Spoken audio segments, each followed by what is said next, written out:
89.6 FM से मैं हूं आरजे प्रतिमा। आज हमारे साथ स्टूडियो में हैं doctor Vikas Verma, associate professor paediatric orthopaedic and ATLS instructor. Sir नमस्कार, बहुत बहुत स्वागत है आपका। नमस्कार प्रतिमा।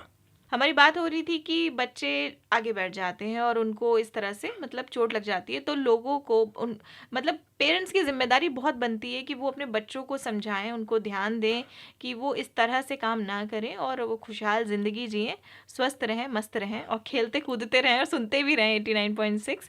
जी, सर कारों के संबंध में मैं दो बात और बोलना चाहता हाँ हूँ। हाँ बिल्कुल। एक तो बहुत छोटे बच्चे होते हैं तो उनको अक्सर माँ बाप अब कार सीट में बैठा लेते हैं, एक अलग से जो कार सीट्स आती हैं। लेकिन एक इम्पॉर्टेंट बात यह है कि वो कार सीट जो है, जो एक्चुअल सीट है कार की, उसके साथ फिक्स होनी चाहिए और उसमें भी बच्चे को बेल्ट पहनी होनी चाहिए। दूसरी चीज़, अक्सर हम लोगों ने ये अखबार में सुना है कि एक कम उम्र के बच्चा कार चलाते हुए गया और उसका कहीं एक्सीडेंट हो गया। एक्सीडेंट हो गया। तो माँ बाप को इसमें बहुत सजग रहने की ज़रूरत है, बच्चों को समझाने की ज़रूरत है और ज़रूरत पड़ने पर स्ट्रिक्ट होकर के मना करने की भी ज़रूरत है कि अगर आपकी उम्र नहीं है ड्राइविंग की तो आप ड्राइविंग नहीं नहीं करेंगे। करेंगे। बच्चा कितनी भी ज़िद करे लेकिन आप अलाउ नहीं करेंगे। अक्सर एक्सीडेंट हो जाता है, बच्चे को खुद चोट लग सकती है, किसी और को वो मार सकता है और उसको चोट लग सकती है। इसमें तो मैंने एक रियल इंसिडेंस भी डील किया है अपनी लाइफ में, जी जी। जिसमें कि एक पेशेंट को एक अंडर एज बच्चा जो था वो गाड़ी चला रहा था, अच्छा। उसने एक्सीडेंट कर दिया। अब उस पेशेंट की ये जांघ की हड्डी टूट गई ओह। और उसी में कुछ कॉम्प्लिकेशन हो गया, उसका खून का दौरान बंद हो गया। अल्टीमेटली उस पेशेंट का पैर भी कट गया। Oh my God. तो एक छोटी सी केयरलेसनेस माँ बाप के प्रति किसी के लिए कितना भयानक रूप ले सकती पूरी है। जिंदगी का नुकसान। जी। और फिर बच्चे का क्या है, पुलिस आएगी, केस होगा, जेल भी जा सकता है। तो हम लोगों को अपनी इस बहुत रिस्पॉन्सिबिलिटी को समझना चाहिए। बिल्कुल। और हमारे उन बच्चों को भी समझना चाहिए, जो बच्चे भी सुन रहे हैं, कि अगर वो अंडर एज हैं, उनको बाइक चलाने के लिए आपके पेरेंट्स मना करते हैं, तो प्लीज़ उनकी बात मानिए, क्योंकि वो आपकी सुरक्षा चाहते हैं, आपकी ज़िंदगी खुशहाल चाहते हैं। इसलिए प्लीज़ आप लोग ये बात मानिए। डॉक्टर साहब भी हमारे साथ आए हुए हैं, वो भी बता रहे हैं कि किस तरह से कितनी ज़्यादा दिक्कतें हो सकती हैं, हड्डियाँ गलत जुड़ सकती हैं, बहुत सारी तमाम सारी दिक्कतें हो सकती हैं।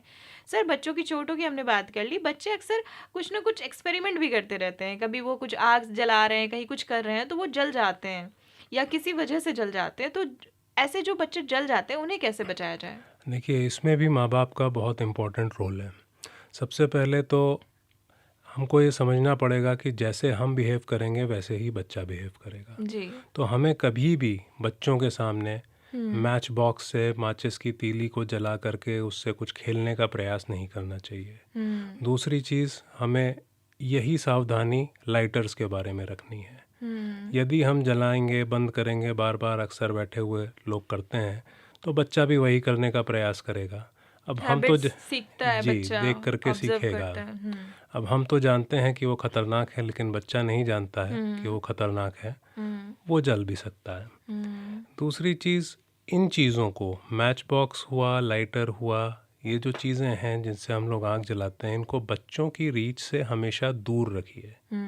सीधा सा तरीका है, उनको ऐसी जगह रखिए जहाँ पे कि बच्चे उन्हें ना हाथ पर फैला के पा पहुंच ना सकें, पाए वहां जहाँ पे। पहुँच ना पाए।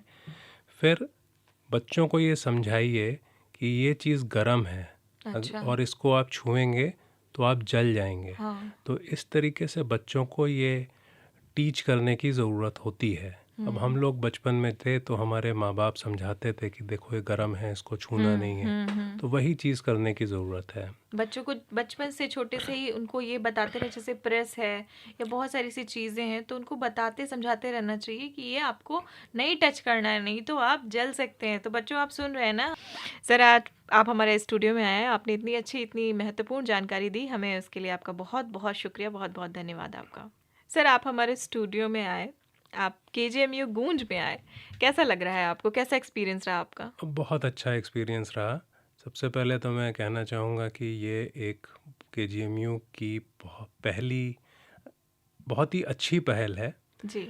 ऐसा पूरे उत्तर प्रदेश भर में मेरे ख्याल में किसी भी मेडिकल सर इंस्टीट्यूट में, इंडिया में नहीं है। इनफैक्ट चलिए अच्छा हुआ, मुझे ये पता नहीं था, ये पूरे इंडिया में ऐसा कहीं पर भी अपना एक कम्युनिटी के लिए एक रेडियो स्टेशन हो, ऐसा कहीं पर भी इंडिया में नहीं है।